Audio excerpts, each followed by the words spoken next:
know-wotz. Part 5. Ork technology is unreliable as a grot on guard duty. It has a nasty habit of blowing up or behaving in ways its inventors never envisioned, and has an impact on its users' life expectancy equivalent to climbing into a squeak-off pin while drunk.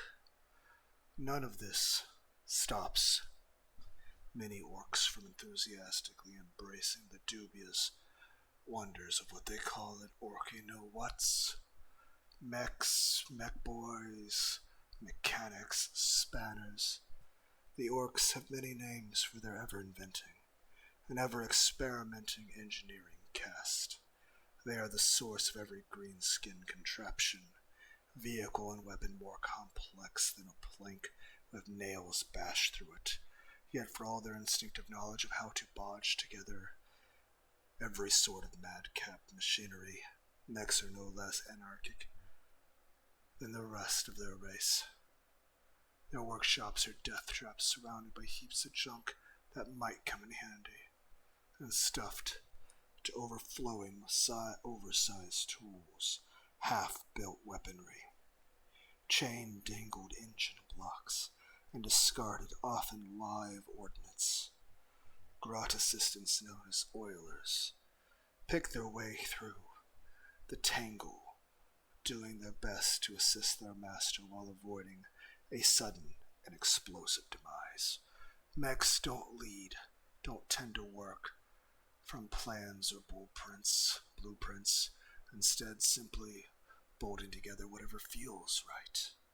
As such, no two of their inventions is ever exactly the same, especially as mechs are driven to constantly tinker and experiment with new ideas.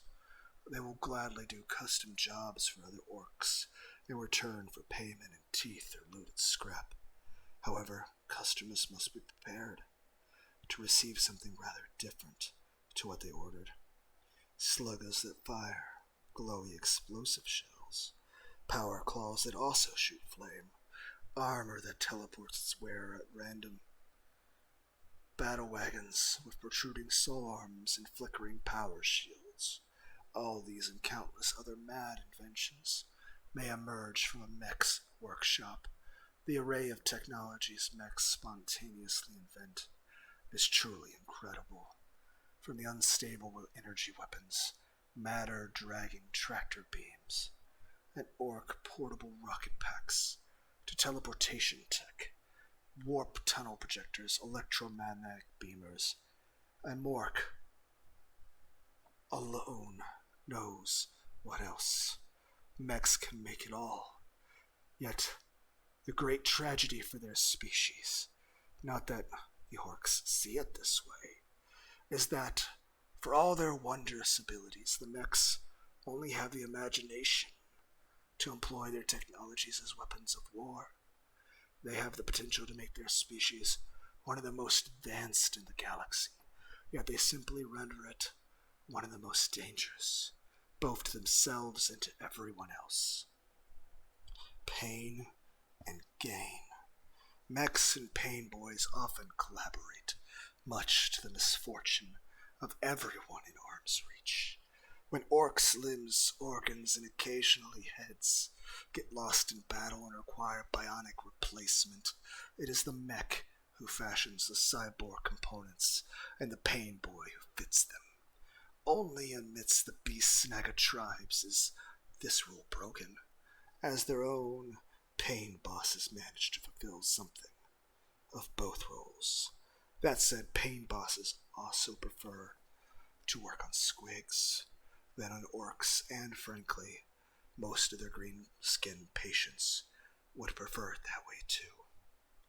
When mad boys and pain boys really get working on collaborative efforts, a dread mob is often the result.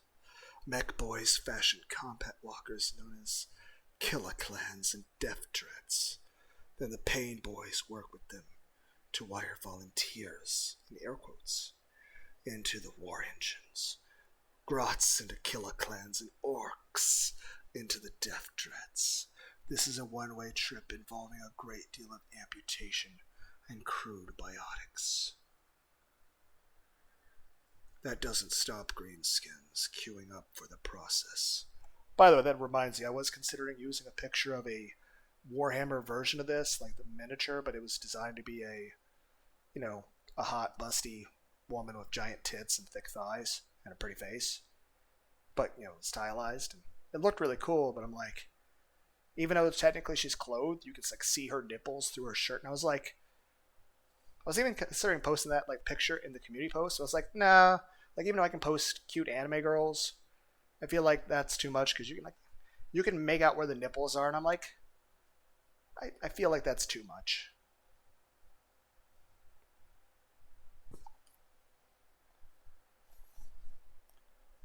So instead, we just got a picture of me, and everyone be like, "What the fuck's wrong with Lunar?" The answer is, I don't know. I like to read books. Okay, what was I?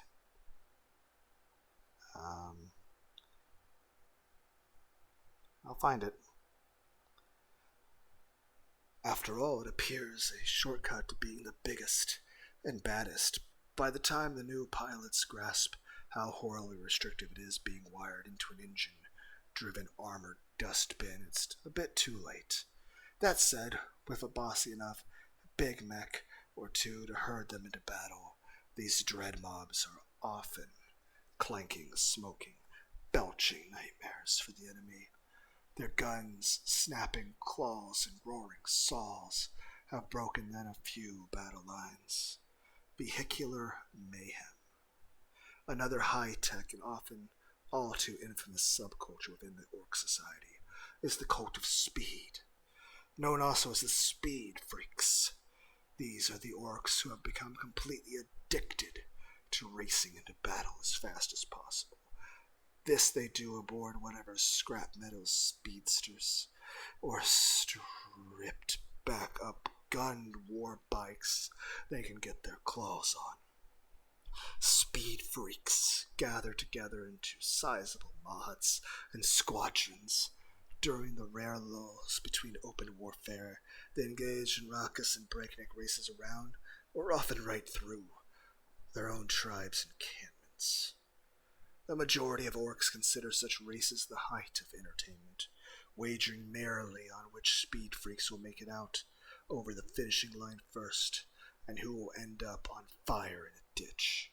The craziest speed freaks of all become flyboys, taken to the skies in mech-built combat aircraft, tending towards rugged construction, minimal safety features, and a remarkable array of raggedly inaccurate firepower. These craft cause utter carnage amidst the foe, at least until they blow up and fall out of the sky. There ain't a problem in life you can fix with a worky gubbins. I a big enough spanner and a nice bit of brute force. Engines of war.